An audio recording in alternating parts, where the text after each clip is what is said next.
याद कीजिए, जब रेल के आंदोलन में जिसकी अगुवाई जॉर्ज फर्नांडीज कर रहे थे, देश के पूरे औद्योगिक क्षेत्र के मजदूरों ने, किसानों ने इस रेल के हड़ताल को सफल बनाया, जिसमें पूरे देश की नब्ज थम गई थी।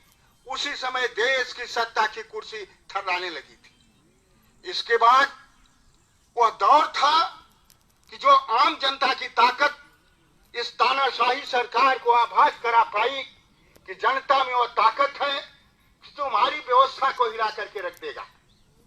और दूसरा दौर उसमें आया। मैं और जोड़ देना चाहता हूं, आप लोगों को याद है, ये सारी कहानी आप जानते हैं कि एक मुकदमा चल रहा था इलाहाबाद हाई कोर्ट में, वो रायबरेली को लेकर के चल रहा था, जिसको राजनारायण जी ने उस मुकदमा की अगुवाई कर रहे थे। उसमें एक निर्णय आ गया था, हाई कोर्ट ने एक निर्णय जजमेंट सुना दिया था कि इंदिरा गांधी का चुनाव अवैध है। थोड़ा समय उसमें एक आज के न्यायालय और तब के न्यायालय की स्वतंत्रता पर मैं आपका ध्यान आकर्षित करना चाहता हूं। उस समय का न्यायालय देश के प्रधानमंत्री को कटघरे में खड़ा कर दिया और सत्ता से हटाने का प्लानिंग कर दिया।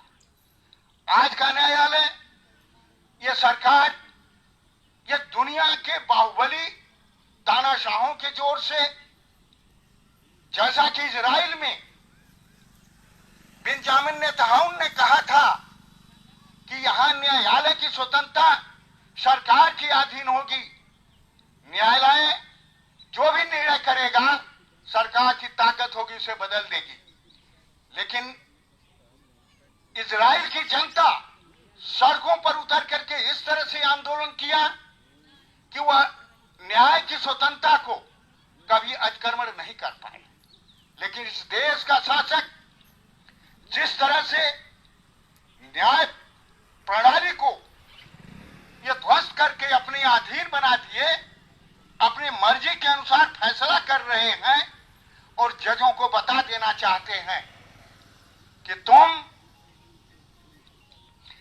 क्या, जो जज, अभी एक जज ने जो फैसला किया राम जन्मभूमि का, उस वह बनना चाहते हो या वो बनना चाहते हो जो इनके 2002 के गोधरा कांड में जिन जजों ने इस मोदी और जोगी को, मोदी और अमित शाह को कटघरे में खड़ा करने की कोशिश किया, उनकी हत्याएं हो गई। तुम क्या चाहते हो? अगर हमारी मर्जी का फैसला करोगे तो विशेष रूप से सम्मानित करेंगे, अगर हमारे विरुद्ध फैसला करोगे तो तुम्हें मिटा देंगे। आज न्यायालय की यह स्थिति है। उस समय न्यायालय की स्थिति थी कि एक प्रधानमंत्री को कुर्सी से हटाने के लिए वो सक्षम था और उनको, इंदिरा गांधी को 45 दिन का अल्टीमेटम दिया गया था कि आप 45 दिन के अंतर्गत अपने जो आपके ऊपर आरोप लगाए गए हैं उसका किसी अगली अदालत में, ऊंचली अदालत में आप अपील कर सकते हैं। लेकिन इन्होंने जाना कि जो हाई कोर्ट ने जो फैसला दिया है, जो तर्क दे दिए गए हैं, वो हम ऊपरी अदालत में भी हम उसमें फैसला नहीं पाएंगे। तत्काल उन्होंने इमरजेंसी की घोषणा किया कि अगर हम इमरजेंसी नहीं घोषित करते हैं तो प्रधानमंत्री की कुर्सी चली जाएगी। इसलिए यह इमरजेंसी का मामला था कि देश में विरोध करने वाले सारे नेताओं को जेल में बंद कर दिया गया और जेल में बंद करने का नतीजा कि वह रेल का हड़ताल और सारे नेताओं को बंद करने का देश में एक जन आंदोलन, जन उभार पैदा हो गया, जिसकी अगुवाई जयप्रकाश नारायण ने किया था। छात्र आंदोलन खड़ा करके जिन्होंने इमरजेंसी का विरोध किया था और उसका नतीजा हुआ कि उस इमरजेंसी में जनता जो खुल करके सामने आई। उस समय इमरजेंसी में एक बात और होती थी, मुझे याद है, उस इमरजेंसी में जनता के ऊपर कोई दबाव नहीं पड़ता था। दबाव अगर पड़ता था तो नेताओं के ऊपर पड़ता था, विरोधी नेताओं से पूछी जाती थी बात। उनको अंकुश लगाया जाता था। मुझे याद, हमें एक कहानी अपनी बता रहा हूं। मैं उस समय नौकरी में जा चुका था, मेरी टेम्परेरी नौकरी थी। उस नौकरी में 75 में मुझे 18 दिन के बाद नौकरी से बाहर कर दिया गया। मैंने तुरंत इंदिरा गांधी को चिट्ठी लिखा। मैं साफ ये कह रहा हूं, मैंने इंदिरा गांधी को चिट्ठी लिखा। आप इमरजेंसी लगाते समय आपने ये कहा था कि अगर किसी के ऊपर जुर्म होगा जो दबाया जाएगा, जो ये ताकतवर लोग हैं जो सत्ता का विरोध कर रहे हैं उनको दबाया जाएगा, लेकिन आम जनता को न्याय मिलेगा, गरीब लोगों को न्याय मिलेगा, आम जनता सुख की चैन की जिंदगी जिएगी। मैं आपसे पूछना चाहता हूं श्रीमती इंदिरा गांधी जी कि जब आपने कहा था कि देश के गरीब बेरोजगारों को रोजगार की कोई ये जो है पूरी सुविधा दी जाएगी, उनके रोजगार पर कोई हमला नहीं होगा, मैं यहाँ पर आकर के देखता हूँ कि सत्ता में भाई भतीजाबाद जातिवाद के सिवा कुछ भी नहीं है। मैं नेशनल ट्रेड सर्टिफिकेट लेकर के रोजगार ढूंढ रहा हूँ, लेकिन इस व्यवस्था के अंतर्गत यह भाई भतीजाबाद के अलावा कोई बात सुनी नहीं जा रही है। मैं आपसे निवेदन करता हूं, इस देश की जनता के इस नौजवानों को दिग्भ्रमित करने के लिए इन संस्थाओं को बंद कर दीजिए या रोटी की गारंटी दीजिए। ये सवाल मैंने किया है, ये लिखा है मैंने। जब मैंने ये लिखा तो मुझे आभास है कि उस समय वह सत्ता ने सब जान में लिया और ये अपॉइंटमेंट लेटर मेरे घर भेज दिया। लेकिन ये दुख की बात कि वह अपॉइंटमेंट लेटर, चूंकि मेरा परिवार अशिक्षित था, कुछ पढ़े लिखे लोगों के पास ले गया। उन लोगों ने कहा इसको तो सरकार की तरफ से नौकरी का ऑफर हो रहा है और सीधे सीधे केंद्र सरकार बुला रही है। वो द्वेष भावना के आधार पर उस अपॉइंटमेंट लेटर को फाड़ दिया। दूसरी बात मैंने ये कहा, रेल के अंदर मैं नौकरी कर रहा था, रेल के पूरे संरचना पर मैंने प्रकाश डाला कि किस तरह से यहाँ लूट हो रही है, किस तरह से यहाँ भ्रष्टाचार हो रहा है, किस तरह से देश के इस बड़े रीढ़ को जो है बर्बाद किया जा रहा है। मैंने सारा ब्यौरा लिख करके भेज दिया था। नतीजा हुआ कि उन अधिकारियों को निर्देश दिया गया कि आप इनके साथ कोई बदतमीजी नहीं करेंगे। और मैं उस समय टेम्परेरी में था, लेकिन तब से मुझे यह न्याय मिला। उस समय का मैंने ये न्याय पाया हुआ है। मैं एक तरफ ये देखता हूं कि जनता को कैसे न्याय मिली, लेकिन आज की बात है कि अगर आज बोलने की बात करते हैं, आज आवाज उठाने की बात करते हैं तो आपके लिए जेल है। आप अगर न्याय की बात करते हैं तो आप विभिन्न धाराओं में रासुका लगाकर अंदर करने की बात की जाती है। आज जब रोटी की बात करते हैं तब लाठियां मिलती हैं। यह इमरजेंसी से खतरनाक इमरजेंसी है। यह एक तरह से अघोषित युद्ध घोषित कर दिया गया है कि आप मेरी ये तानाशाह सरकार की पुलिस या मिलिट्री या पूरे नौकरशाह, अगर हम जिस तरह से कहते हैं उस तरह से काम करें। आज इस देश में अगर आप खिरिया की बाग में अड़ करके खड़े हैं और इस इतने बड़े तानाशाह को चैलेंज कर रहे हैं, ये सरकार जानती है इनके पास ईडी नहीं भेज सकता हूं, इनके पास सीआईडी नहीं भेज सकता हूं, इनकी सीबीआई से जांच नहीं करा सकता हूं। ये इसलिए आपका ये आंदोलन टिका हुआ है और इसलिए ये विपक्ष आपके साथ खड़ा नहीं हो पा रहा है कि वह उस समय यह एक राज सत्ता का नेचर होता है। जब साम्राज्यवादी सत्ता होती है तब वह अपने ताकत के बल पर देश के जो पूंजीपतियों की सत्ता स्थापित करने के लिए फांसीवाद तरीकों का तैयार करती है, फांसीवाद लाने की कोशिश करती है। आज इस देश में जिस तरह से फांसीवाद के निर्देश पर जिस तरह से अघोषित युद्ध चल रहा है, जनता के और शासक के बीच युद्ध चल रहा है, देश के नौजवानों के सामने युद्ध चल रहा है, देश के बेरोजगारों के सामने युद्ध चल रहा है, इस देश का शीर्षक के ऊपर लाठियां बरसाई जाती हैं जो देश का निर्माण करता है। आज रोटी रोटी मांगने के लिए आज आप देख रहे हैं कि वो इमरजेंसी से कितना खतरनाक है कि जो सुरक्षा का जो गाय जैसा पवित्र संस्थान है उसको भी किस तरह से पूंजीपतियों के हवाले करने की कोशिश की जा रही है। और इसकी सारी गोपनीयता प्राइवेटाइजेशन के नाम पर, प्राइवेट घरानों के नाम पर ये सारी सत्ताएं उनको दे दी जा रही है। तो इस तरह से देखा जा रहा है कि आज का अघोषित इमरजेंसी या अघोषित युद्ध उस इमरजेंसी से ज्यादा खतरनाक है। उस समय जो शासक लुटेरा था, जो शासन के लिए युद्ध कर रहा था, जो सत्ता के लिए युद्ध कर रहा था, जो व्यवस्था के बदलने की बात नहीं कर रहा था, आज इस देश की जनता व्यवस्था बदलने की बात कर रही है।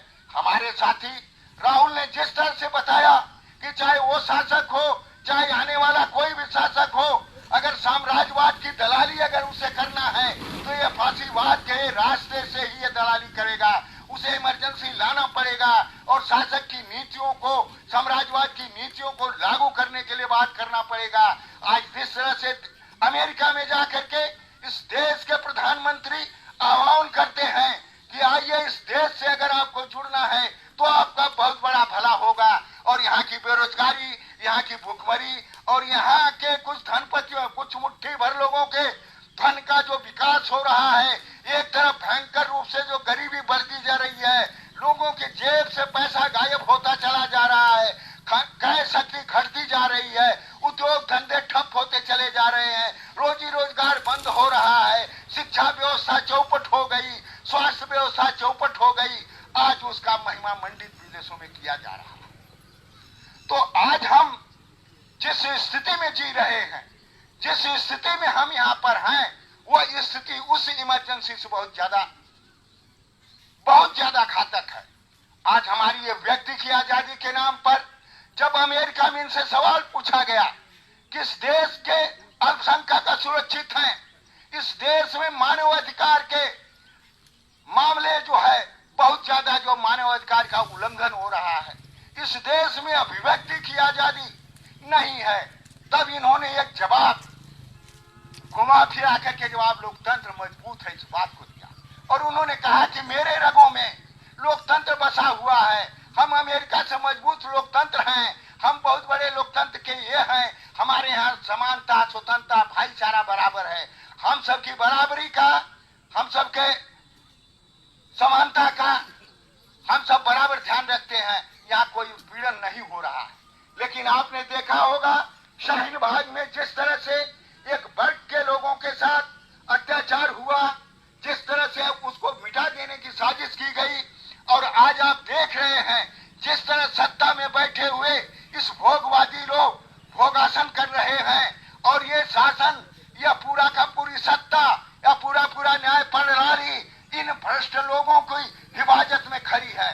क्या यह इमरजेंसी से खतरनाक नहीं है कि इस देश का भ्रष्ट लोग, इस देश का लुटेरा, इस देश का माफिया और जनता का विरोधी, जनता को उत्पीड़न करने वाली ताकतें जो आज न्याय नहीं दे रही हैं और देश के सम्मानित अंतर्राष्ट्रीय पुरस्कार लाने वाली महिलाएं न्याय की भीख मांग रही हैं, तब ये बलात्कारी, अपराधी, भूम धन माफिया को बचाने में सत्ता, यह पूरा लोकतंत्र और पूरा संविधान, यह सरकार, केंद्र सरकार की पूरी ताकत अपराधियों, दंगाइयों और बलात्कारियों को बचाने में लगी हुई है। आज ये जब वहां पर बोलते हैं तब ये नहीं बोलते हैं कि भारत में वो नारा बोला जाता है कि गोली मारो गद्दारों को, और चाकू में धार लगाने की बात की जाती है, और एक संप्रदाय पर हमला करने की बात की जाती है, और यहाँ पर वह जाति के उत्पीड़न के नाम पर, जहां पर पानी पीने के नाम पर हत्या हो जाती है, एक दलित की हत्या कर दी जाती है,